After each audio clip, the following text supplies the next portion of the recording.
Bonjour à tous et bienvenue au Club Emploi Cadre Emploi Le Figaro Économie. Incursion dans l'audit et le conseil aujourd'hui. Je reçois le DRH de Deloitte, ce cabinet qui est l'un des Big Four et qui audite la moitié des entreprises du CAC 40 et continue de recruter des jeunes diplômés. Alors justement, Deloitte vient de sonder l'humeur des jeunes diplômés dans une étude qui vient de paraître et où on apprend que les jeunes n'ont jamais été aussi méfiants vis-à-vis de leurs employeurs.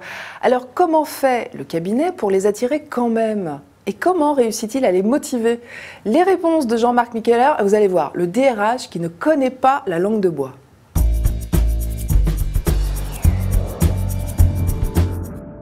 Bonjour Jean-Marc Mickeler. Bonjour. DRH de Deloitte. Donc. Alors, je le disais, vous continuez à recruter cette année. Combien de recrutements prévus en 2014 ? En 2014, nous allons recruter de l'ordre de 800 jeunes diplômés, probablement également 200 expérimentés, et en sus de ce volume-là, de 400 à 450 stagiaires, qui constitueront nos recrutements de demain. Bien sûr. Est-ce que c'est plus ou c'est moins que 2013 ? C'est stable. C'est stable. Nous sommes sur des volumes stables. La crise ne vous affecte pas. Dans le classement Universum de 2013, allez, je vais vous agacer un petit peu. Deloitte est la 26e entreprise préférée des étudiants d'école de commerce. Donc vous avez perdu 5 places. Et 92e chez les ingénieurs, vous avez perdu 14 places. Pourquoi vous avez perdu des places comme ça? Comment vous l'expliquez? Bon, si j'avais la réponse, on ne serait pas en train d'en discuter. Ouais. C'est les autres qui ont crié plus fort ou qui ont plus communiqué que vous? Comment vous l'expliquez? C'est très compliqué de savoir exactement comment fonctionnent ces classements. Donc on les regarde, évidemment, mais avec en tête un point important quand même. On est 26e, alors c'est probablement moins satisfaisant que d'être 21e. On est une entreprise qui emploie 8000 personnes en France, on ne fait pas partie du CAC 40, on ne vend pas des produits extrêmement sexy comme peuvent le faire les leaders de ce classement. Donc 26e, c'est très bien. 21e, c'est mieux. Peut-être, oui, non. Le vrai sujet, celui qui me préoccupe, c'est la vision de nos métiers chez les ingénieurs. Pourquoi ? Et pas la vision de Deloitte chez les ingénieurs. Globalement, l'attractivité des métiers de l'audit et du conseil chez les ingénieurs. Parce que vous cherchez à en attirer plus? Absolument. Parce qu'on a de plus en plus besoin d'ingénieurs et qu'on a aujourd'hui probablement une image qui ne correspond pas à ce que nous pouvons offrir à ces populations. Et donc ça, c'est un vrai axe de travail pour nous. Faire de la pédagogie, expliquer pourquoi, quand on est ingénieur, c'est super de venir faire une carrière chez nous. D'accord, ça c'est votre enjeu en tous les cas pour les années à venir. Pour revenir à vos recrutements, vous recevez combien de CV par an? Vous avez une idée? Entre 60 et 70 000. Ah oui.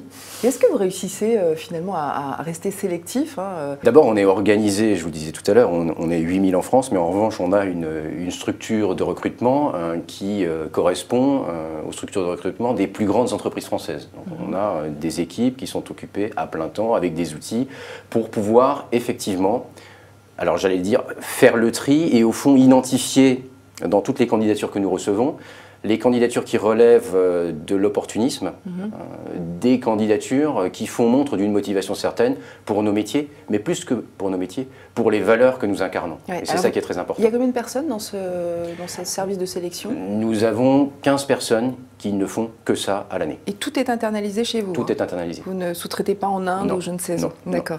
Est-ce qu'il est vrai qu'aujourd'hui, dans l'audit, vous élargissez à des écoles qui ne sont plus seulement de rang 1, mais vous élargissez, par exemple, à des instituts technologiques? Alors, nous avons toujours eu chez Deloitte l'ambition de créer beaucoup de diversité au sein de nos équipes, d'assembler des compétences, j'allais dire, académiques, culturelles, très différentes.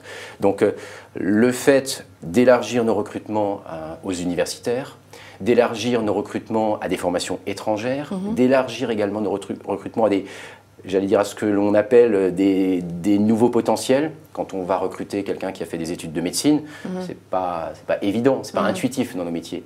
Et pourtant, ça va apporter une valeur extrêmement forte à la dynamique collective. Donc notre ambition aujourd'hui, c'est effectivement de rester très attractif auprès des meilleures écoles, parce que nous en avons besoin pour la réputation de nos métiers, nous en avons besoin parce que c'est une demande de nos clients également. Bien sûr. Mais et que ça permet de facturer plus aussi. Non, ça ne permet pas de facturer plus. Quand on a des CV d'école de rang 1, j'imagine que ce n'est pas la même chose que... Non, en fait, ce qui permet de facturer plus, c'est l'image que nous avons de la performance de nos équipes, la performance collective de nos équipes. Donc là, il ne faut pas se tromper.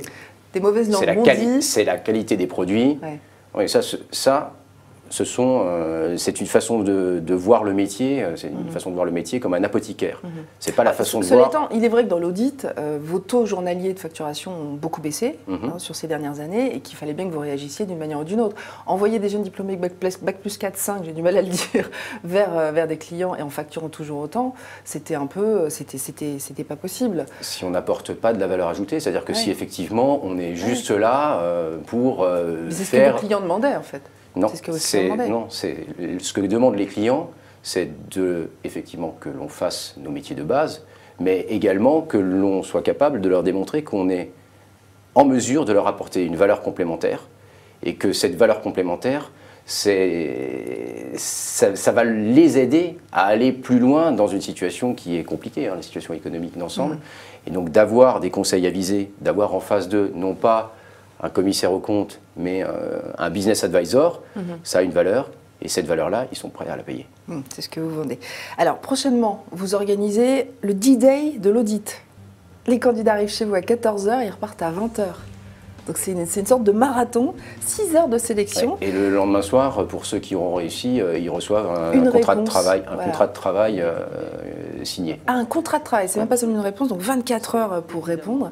Mais alors c'est une espèce de marathon, c'est industrialiser la sélection en quelque sorte. Vous n'avez pas peur que ça abîme votre image, c'est tout l'inverse. Pourquoi ? C'est tout l'inverse. Pourquoi c'est bien ? D'abord parce que c'est réservé à 60 candidats. On n'est pas en train de parler de 600 ou 6000. Ouais. Donc on reçoit un nombre de dossiers. Combien pour participer. Vous allez en recevoir, vous pensez ? Là, on est à plus de 700 demandes. À la semaine dernière, je n'ai pas le chiffre à ce matin, mais on est à plus de 700 demandes. D'ici au 12, c'est ça, c'est le 12 février, oui. On sera à combien de dossiers d'après vous ? L'année dernière, on a fini à plus de 1500 demandes. D'accord. 1500 demandes pour 60 places lors de cette journée.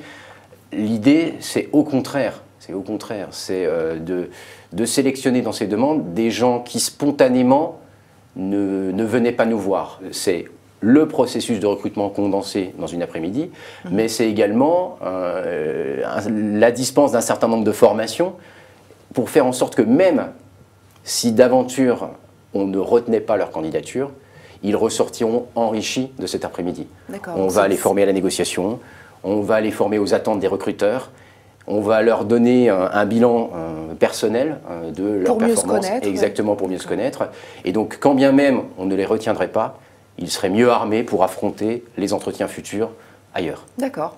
Alors, un des arguments, vous venez de le dire, pour attirer justement des gens chez Deloitte, c'est que vous êtes une entreprise apprenante. Donc ça, c'est le discours chez vous. Mais alors vous poussez le bouchon encore plus loin, parce que vous dites carrément sur votre site que Deloitte est un bon tremplin pour être embauché ailleurs, pour être débauché. Donc ça veut dire que vous acceptez complètement le turnover. C'est assumé, ça, chez vous ? C'est totalement assumé. En fait, ce qu'on fait, c'est que on part de ce que nous voulons être. Nous sommes une firme d'audit et de conseil, vous l'avez rappelé en introduction, mais nous voulons être différents de tous les gens qui ont cette définition de fonction. Notre ambition, c'est d'apporter une solution sur mesure pour l'ensemble des problématiques exprimées par nos clients. Faire du sur mesure pour nos clients, ça veut dire savoir faire du sur mesure pour nos collaborateurs. Faire du sur mesure pour nos collaborateurs, ça veut dire traiter nos collaborateurs comme nos clients.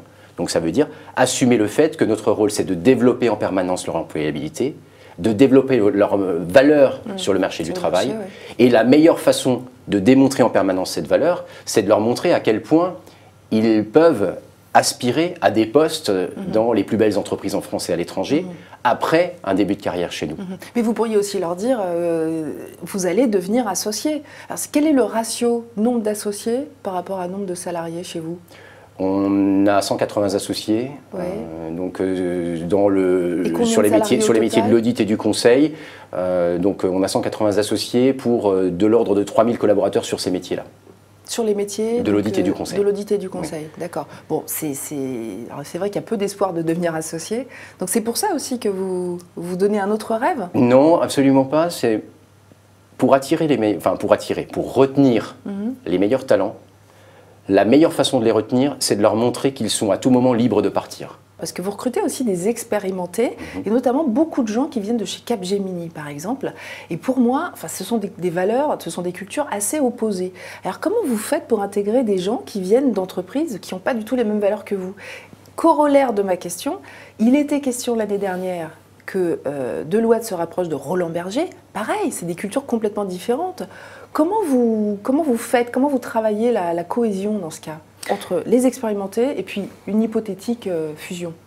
Alors, d'abord, Deloitte en France est le seul acteur des services professionnels qui n'a jamais entrepris d'opération de fusion. Oui, tout à fait. Nous avons fait des intégrations et nous continuerons à faire des opérations d'acquisition. Mais justement, ce que nous voulons faire, c'est remplir des cases que nous n'aurions pas ou renforcer des compétences pour lesquelles nous pensons qu'il y a de la croissance à venir et qu'il faut qu'on ait une nouvelle vision, de nouvelles expertises. En revanche, nous ne souhaitons pas, et c'est bien l'ambition des associés de Deloitte en France, diluer ce qui fait la force de cette maison, sa culture et le caractère homogène des valeurs que nous défendons. Et donc les gens qui nous rejoignent, quelle que soit leur origine, ce sont des gens qui nous rejoignent parce qu'ils sont séduits par ce discours entrepreneurial, par cette volonté de porter haut des valeurs que aujourd'hui nous promouvons depuis de nombreuses années, qui ne se sont jamais diluées, qui sont les mêmes en France et dans tous les pays où rayonne la marque Deloitte. Et c'est cette homogénéité aujourd'hui qui nous permet d'attirer des talents venant d'autres horizons. Alors, autre question qui est dans l'actualité, la Commission européenne menace toujours d'obliger les cabinets à exercer soit l'audit, soit le conseil. Or, l'un de vos arguments, c'est de dire à vos jeunes DIP, vous commencez par l'audit et puis vous irez ensuite vers le conseil. Est-ce que vous resterez DRH avec tous les tracas que ça va occasionner si la Commission obtient gain de cause? Parce que ça va pas être facile de les attirer. Je pense qu'il n'y aura aucune relation de cause à effet.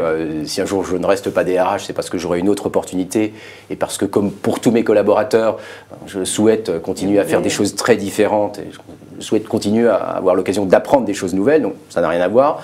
Maintenant, si on revient sur le risque que vous évoquez, je pense que le risque, il a été... Alors, les derniers textes sont parus, le risque, il a été mitigé. Je pense qu'il y a eu une compréhension aujourd'hui très claire du régulateur sur le fait que ce qui fait la richesse d'entreprises comme la nôtre, c'est la coexistence de l'audit et du conseil. Le conseil, c'est notre... Avec des garde-fous très clairs qui garantissent l'indépendance. Mais le conseil, c'est la recherche et développement de l'audit. Et vice-versa. C'est la capacité à attirer les meilleurs talents, c'est la capacité à créer cette émulation et c'est la capacité à essaimer ces talents dans le monde de l'entreprise. Ça, c'est une dimension absolument essentielle. Aujourd'hui, nous formons beaucoup de talents pour les entreprises. Et l'attractivité de nos collaborateurs ne s'est jamais démentie, même en période de crise. Merci Jean-Marc Mickeler. Merci à vous. Le Club Emploi, c'est fini pour aujourd'hui. Vous pouvez réagir à cette interview sur notre site, nos pages réseaux sociaux, et puis vous pourrez nous dire si vous avez trouvé que Jean-Marc Mickeler était langue de bois ou pas. Excellente semaine à tous.